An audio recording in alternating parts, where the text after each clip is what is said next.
All right, welcome to today's lesson. This is lesson for the assignment number 1. And for assignment number 1, this is on complex numbers. Complex numbers, or hashtag, but numbers, there we go. So the directions here are find the square roots of each number. Well, if we have the problems I'm going to give you, square root of negative 25, B, the square root of negative 72, and C, negative 5, square root negative 9. We're going to go through each of these to make sure that we understand them. So the first thing that you're going to do is look at the square root of negative 25. The solution to this, you would break this down and say the square root of 25 times the square root of negative 1.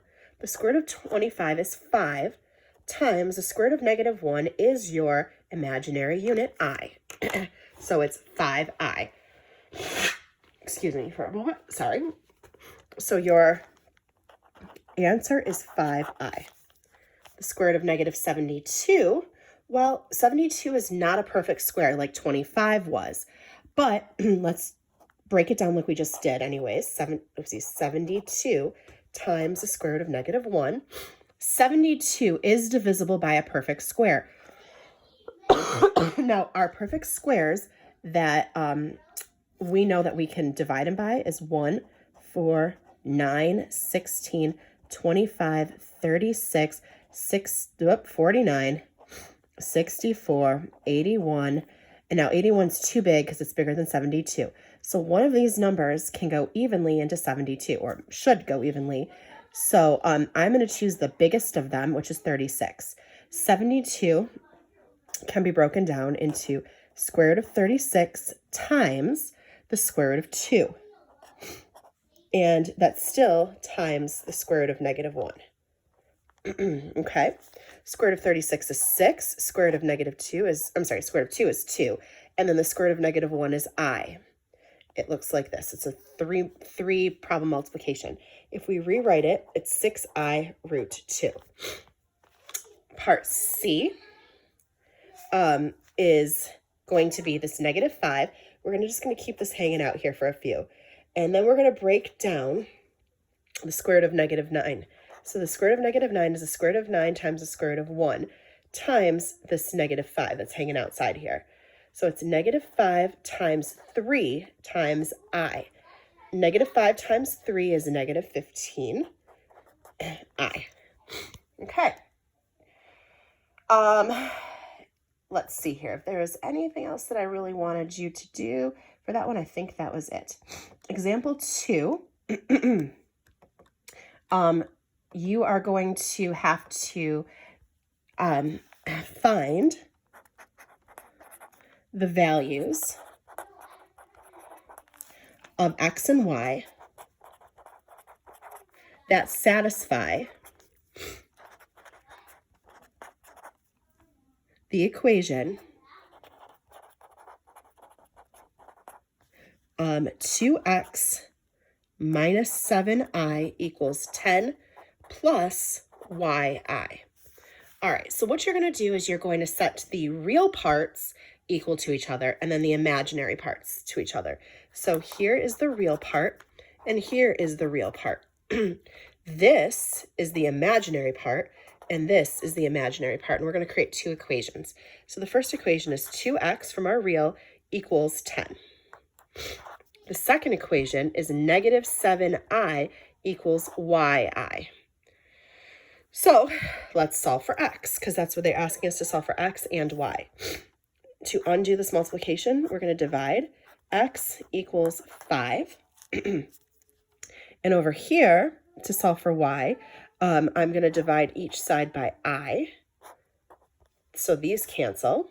So y equals, well, these cancel, negative 7. So my x is 5, my y is negative 7.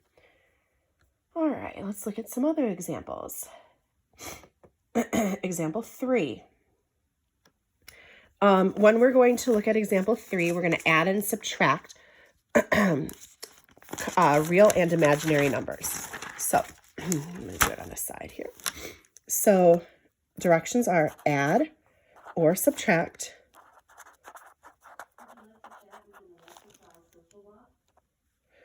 and write the answer in standard form, but we're going to show you that in a minute. So A, 8 minus I plus 5 plus 4I. So basically what you're going to do, you're going to follow this sign right here. This is your real part. This is your real part. 8 plus 5 is 13. And now this is your imaginary part, and this is your imaginary part. So negative 1I, that there's like a 1 in front of there, plus 4I is plus 3I. And that is standard form. Let's look at this one, part B. 8, I'm sorry, oopsies, I messed up. 7 minus 6I minus 3 minus 6I. So let's add our real parts together, or well, it's not add, this one's subtract. Subtract our real parts. Okay, so 7 minus 3 is 4. And then our imaginary parts right here, which would be negative 6 minus a negative 6. Well, negative 6I minus a negative 6I, which is really negative 6I plus 6I. So it's just going to be 0.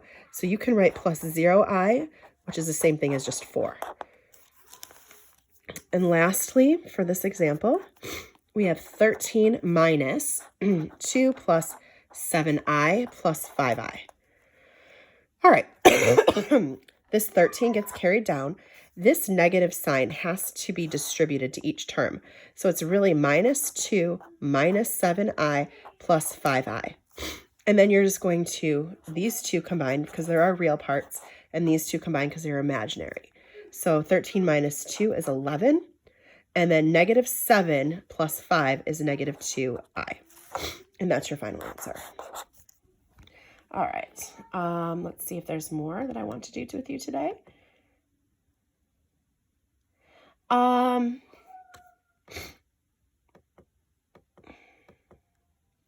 If you see a problem on your homework today that looks like this, it's a capacitor and they're asking for impedance, and they have something that looks like this. So it's like find the impedance of a circuit, and they give you something that has the wire here, and then there's an alternating current, and then there's your capacitor in ohms, and then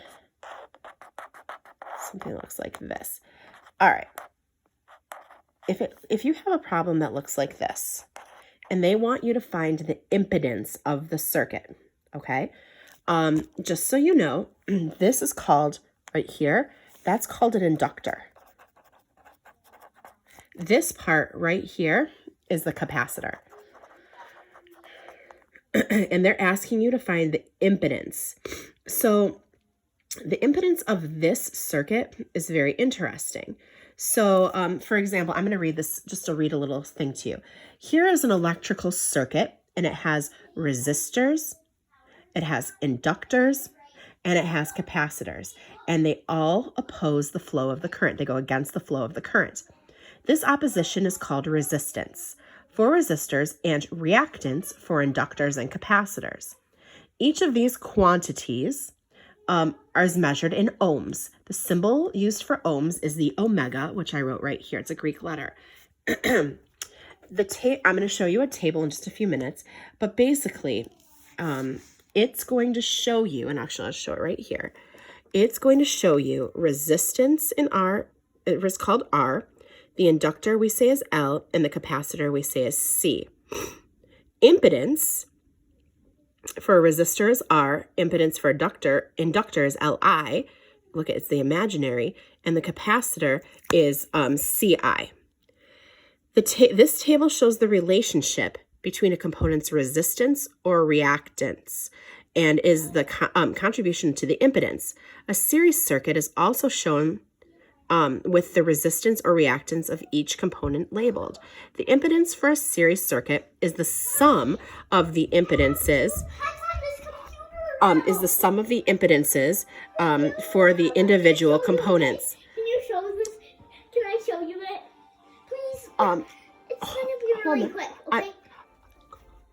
Please, 1 minute. Anyways, so if we're going to look at the solution, if we're going to look right here, it says the resistance, the resistor has a resistance of 5 ohms. Okay, so this right here is the resistance. Okay, and resistance is just regular R. That's the real part. Now, so its impedance right there is 5 ohms. The inductor, which is this one right here, has a reactance of 3 ohms. So its impedance is 3I. The capacitor has, let's see, hold on, a reactance of 4 ohms, but it's 4I. So the inductor and the capacitor are always going to be imaginary. So when we total this, it's going to be 5 plus 3I plus 4I. But hold on, I'm trying to think. This actually, you know what? I'm sorry. The capacitor is always negative, so it's minus 4I. My bad. Minus 4I. So you have 5 minus I, and this is the impedance in ohms. Now that might be a problem that you're going to see on your. It's nothing really new, but it's just a type of problem you might see on your homework today. Let's see. All right. Next, an example, multiply. 4I times negative 6 plus I. Now, this is no difference than actual real parts. 4I times negative 6 is negative 24I. 4I plus I, you would do this just like you were to do variables, would become 4I squared. Okay? Now, something that you haven't learned yet. You've learned the square root of square root of negative 1 is I. What you haven't learned yet is that I squared is negative 1. So wherever I see an I squared, I'm going to substitute negative 1. So it's negative 24I plus 4 times negative 1. So it looks like this. Negative 24I minus 4. Okay? And if we were to write this in standard form, the real part goes first. Okay. And then I think, okay, the next one is going to be one more multiplication. And this is the last one I'm going to do today. So it says multiply 9 minus 2I times negative 4 plus 7I. Now, I taught you this in class. I taught you how to multiply binomials using a Punnett square. So I'm going to put 9 minus 2I here and negative 4 plus 7I here. So each of these multiplies. So this is negative 36.